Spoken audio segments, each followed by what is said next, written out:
Olá pessoal, tudo bem? Aqui é o Diegueira, teu professor de matemática. E vamos então finalizar aqui esse ciclo de estudos aí sobre a divisibilidade, né? Esse conteúdo bem básico e super importante aí para a gente poder garantir questões de matemática básica e até nos ajudar em questões mais complicadas, né? Bom, essa última aula dessas 4 que eu gravei para ti, ela vai trazer então alguns exercícios, né? Se não me engano são 4 questões aqui para a gente conversar, que vão retomar aí os conceitos importantes e vão te mostrar como que as questões costumam aparecer aí nas provas, tá bom? Então vamos ver a primeira questão. A primeira questão que a gente traz aqui, uma questão que vai falar um pouquinho sobre cubo perfeito, sobre fatoração, sobre múltiplos e divisores. Repara, a gente quer o menor número natural, n, o menor, né? Que quando esse número multiplica por 1260, o resultado é x ao cubo. Como assim, né? Como é que a gente vai interpretar isso? Ah, tem duas incógnitas para descobrir, professor? Não, não é que tem duas incógnitas.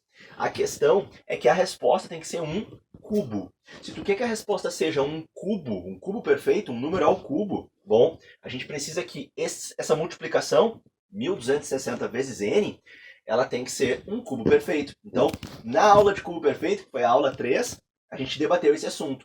O que a gente pode fazer? A gente pode buscar primeiro a decomposição do 1260, tá? Então, olha ali, ó. Aqui tu tem a decomposição em fatores primos do 1260. Eu não montei toda ela, né? Pra gente poder resolver um pouco mais rápido, mas seria tu colocar o 1260 e passar a barra do lado, né? E começar a dividir pelos números primos.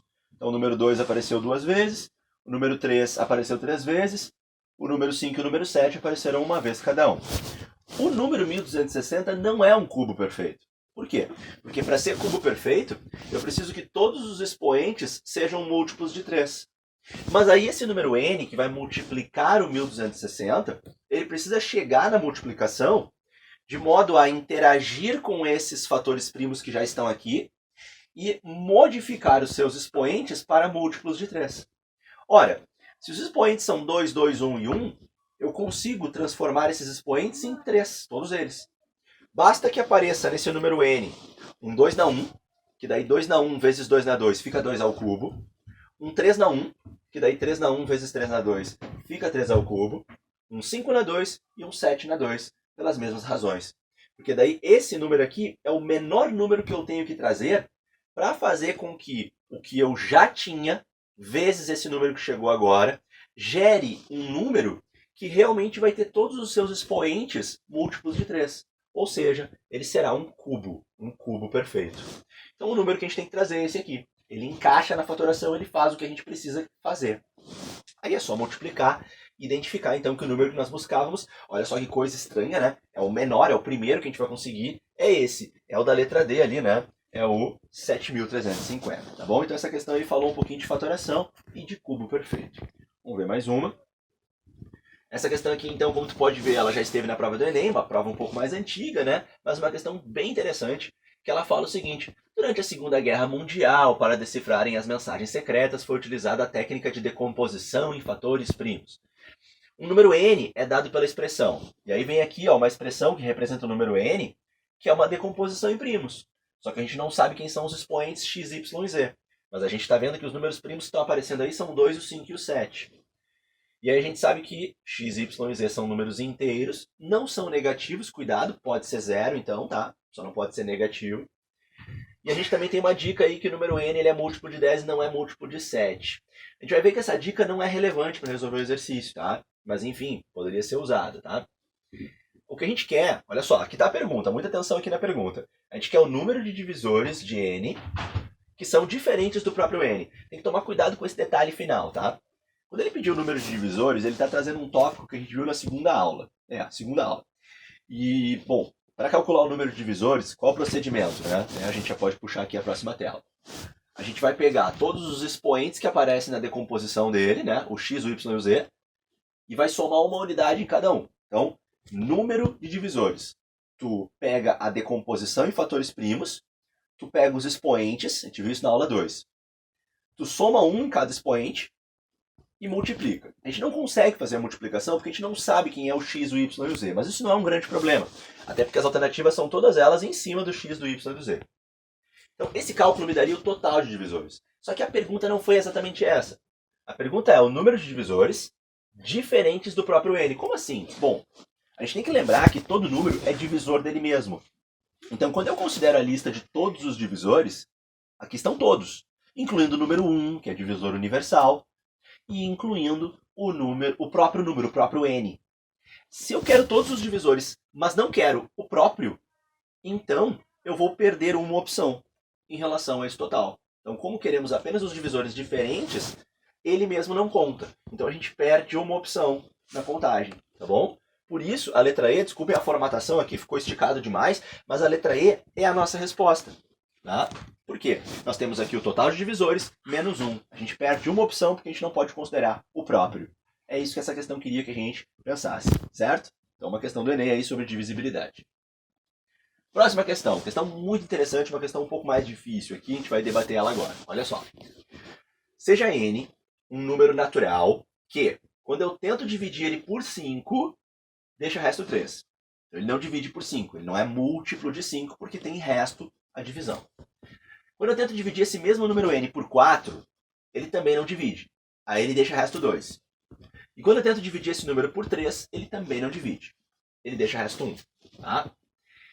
Aí nós queremos os três primeiros... aí ele diz assim, ó, os três primeiros números que satisfazem as condições de n vão pertencer a qual desses intervalos. Então a gente tem que achar os três primeiros números que respeitam essas dicas que ele deu e ver qual desses 4 intervalos dados, intervalos reais, que podem conter dentro do intervalo os 3 números encontrados. Então é uma questão difícil até de entender ela. Tá? Primeiro de tudo, o teu número n, né, não é um só, mas qualquer número que satisfaz as condições de exercício, ele não é múltiplo de 5, porque ele não tem uma divisão exata por 5. Ele não é múltiplo de 4 e ele não é múltiplo de 3, porque ele avisou que nas divisões sobram restos. Mas observa os restos, olha só que interessante. Tá? Aqui eu vou colocar uma... Bom, na verdade até vamos... Antes disso vamos falar o seguinte, ó. O teu número n, quando tu tenta dividir ele por 5, ele deixa resto 3. Isso quer dizer que sobraram 3 unidades na tentativa de dividir. Então quer dizer que ele não é múltiplo de 5, tá? Não é. Mas pensa nesse resto 3. Se o teu número fosse 3 unidades menor do que ele é, não teríamos resto. E aí ele seria um múltiplo de 5. Por outro lado, essa sobra de 3 unidades quer dizer que eu não formei um grupo. Dividir por 5 significa formar grupos de 5. Como sobrou 3, não formou grupo. Mas então, se essa sobra de 3 unidades, se eu pensar nessa sobra, se eu tivesse mais 2 unidades, eu não teria uma sobra, porque eu formaria mais um grupo. Dividir por 5 é formar grupos de 5. Se eu tivesse mais 2 unidades no meu número n, ele seria múltiplo de 5. Agora vamos estender esse raciocínio para as outras duas divisões. Quando o meu número tenta ser dividido por 4, não rola. Por quê? Porque ele deixa resto 2. Opa! Ele deixou o resto 2. Se ele tivesse mais 2 unidades, a sobra não seria 2, a sobra seria 4. Só que 4 não seria uma sobra nesse caso. Porque eu estou dividindo por 4, eu estou formando quartetos, eu formaria mais um grupo e eu não teria sobra. Eu teria uma divisão exata. Então, de novo, se o meu número tivesse 2 unidades a mais, ele seria múltiplo de 4 também. Finalmente, o mesmo vai acontecer com o 3. Observe. Quando eu tento dividir meu número por 3, sobra 1. Se eu tivesse 2 unidades a mais, eu pegaria essas 2 unidades, junto com essa sobra, eu formaria mais um trio. Dividir por 3 é formar trios. Eu teria uma divisão exata de novo. Então, essa é a jogada, nada óbvia, nada trivial, mas que eu compartilho contigo. Absorve essa ideia para tu aplicar em problemas similares que tu vai ver daqui para frente. Quando a gente tem essa situação de uma divisão que não está fluindo, a gente pega os restos e ou a gente tenta retirar, ou a gente tenta acrescentar uma quantidade, de modo que a gente consiga deixar a divisão exata. Então, olha só. Eu até chamei de x aqui, mas foi uma ideia infeliz. Devia ter chamado de n, porque o exercício já chama de n o número, tá? Mas enfim, chamei ele de x por um instante. Podia ser n.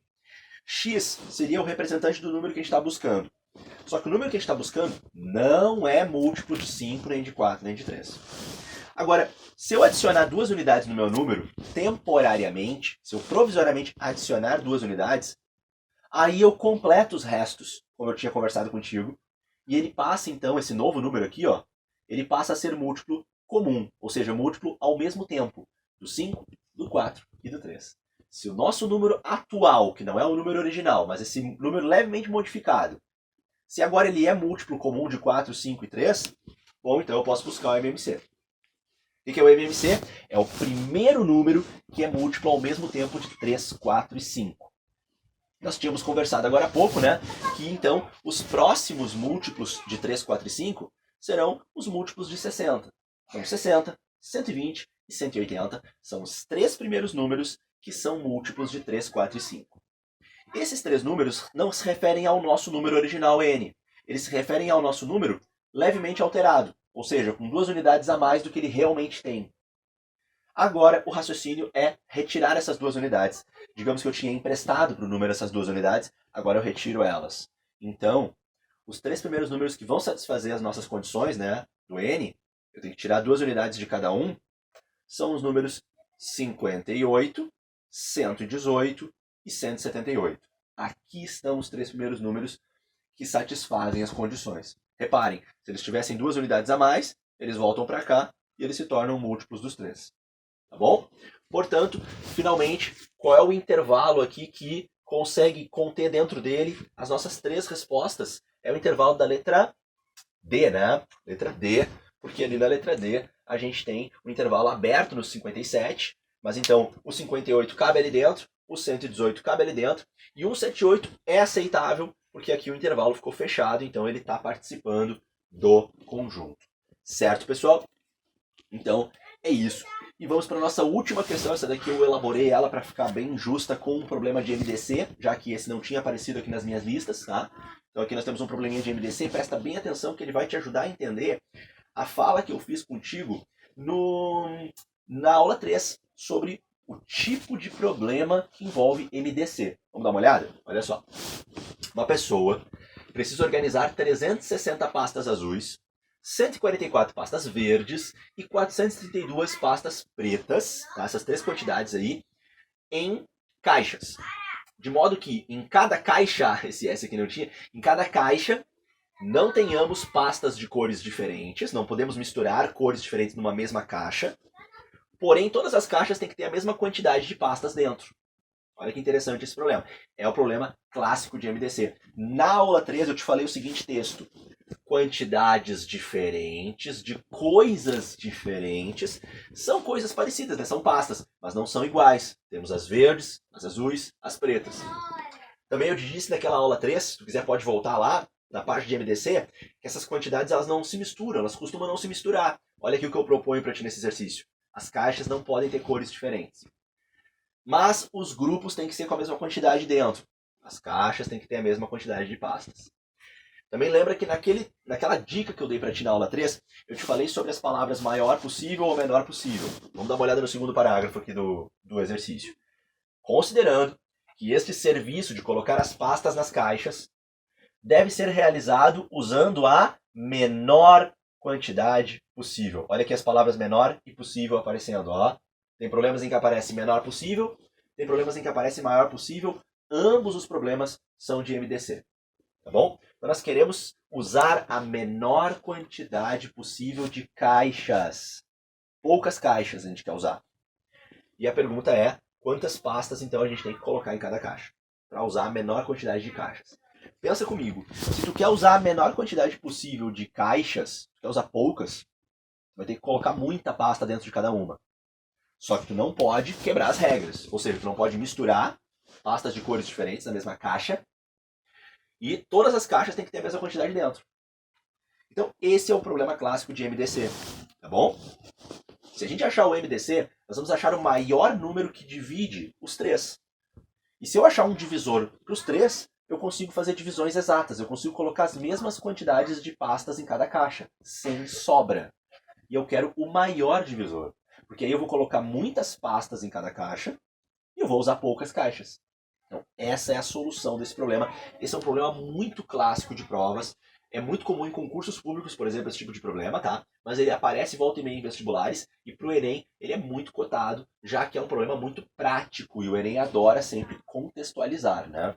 Então aqui nós vamos calcular o MDC, que nem a gente viu na aula 3, aquela decomposição especial do MDC, em que a gente só faz a divisão se os 3 puderem ser divididos juntos pelo mesmo número primo. Então eu não encerro quando fica todo mundo igual a 1. Eu encerro quando eu não consigo mais dividir os 3 por um mesmo número primo. E aí a gente multiplica os números que estão ali, né? E chega no divisor. Quer dizer, então, que 72 é o maior divisor, que é divisor ao mesmo tempo do 360, do 144 e do 432. Então, a nossa resposta do exercício é que dá para colocar 72 pastas por caixa. Uma curiosidade interessante. E se o problema tivesse perguntado para ti quantas caixas nós precisaríamos para atender a esse serviço da forma como ele foi pedido, solicitado? Se a pergunta fosse quantas caixas nós iríamos utilizar, sabendo que nós vamos colocar 72 pastas em cada caixa, um caminho muito rápido para responder essa pergunta é pegar a última linha do nosso esquema do MDC. A última linha me conta que eu vou precisar de 5 caixas para as pastas azuis, 2 caixas para as pastas verdes e 6 caixas para as pastas pretas. 5 mais 2, 7, mais 6, 13. Seriam 13 caixas ao todo. Olha que procedimento fácil, né? Que forma tranquila de responder essa outra pergunta. Bom, pessoal, essa aula encerra por aqui. O ciclo da divisibilidade está encerrado com essa aula. Se tu não viu as aulas anteriores ou se tu não te garantiu que entendeu bem, volta nelas e assiste de novo. Qualquer dúvida que tu precisar, recorre a mim nas redes sociais, pode ser pelo Insta, que fica bem fácil ali o acesso, me manda um direct, que a gente troca uma ideia, e então te ajuda a entender essas questões. Tá legal? Valeu, espero que eu tenha te ajudado nos teus estudos. Até mais! Deixa eu dar o meu tchauzinho aqui. Cadê? Aqui estou eu, aqui. Valeu! Obrigado, Brasil! Tchau, galera!